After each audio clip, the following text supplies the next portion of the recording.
एक बार जब राजा पांडु अपनी दोनों पत्नियों के साथ शिकार करने के लिए जब जंगल में गए, तब वहाँ पर राजा पांडु को एक हिरण का जोड़ा दिखाई दिया जो एक दूसरे से बहुत प्यार करते थे। जब राजा पांडु की नज़र उस पर पड़ी तो उन्होंने तीर का निशाना बनाकर हिरण पर छोड़ दिया, और वह हिरण और कोई नहीं बल्कि ऋषि किदंबा थे।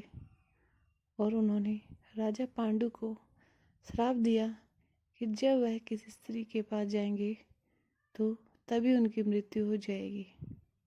जब राजा पांडु ने ऋषि किदंबा से क्षमा मांगी तब तक वह मर चुके थे।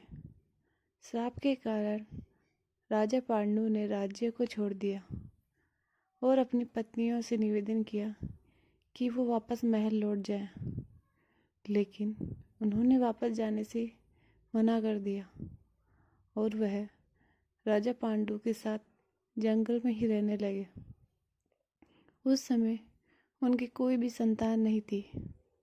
जब कुंती ने राजा पांडु को बताया कि उन्हें ऋषि दुर्वासा से वरदान मिला है कि वह किसी भी भगवान से संतान मांग सकती है, दुर्वासा द्वारा कुंती को दिए मंत्रों के जाप से उन्होंने यम यानी धर्म के देवता का आह्वान किया, जिससे उन्होंने युधिष्ठिर को जन्म दिया।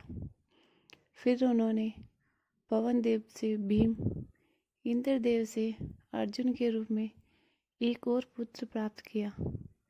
ऐसे कुंती के 3 पुत्र थे, लेकिन माद्री की एक भी संतान नहीं थी।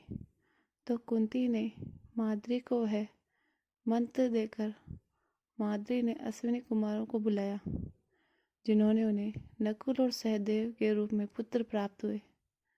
इस प्रकार 5 पांडवों का जन्म हुआ और वह देवताओं से प्राप्त देवता की तरह दिव्य गुण थे।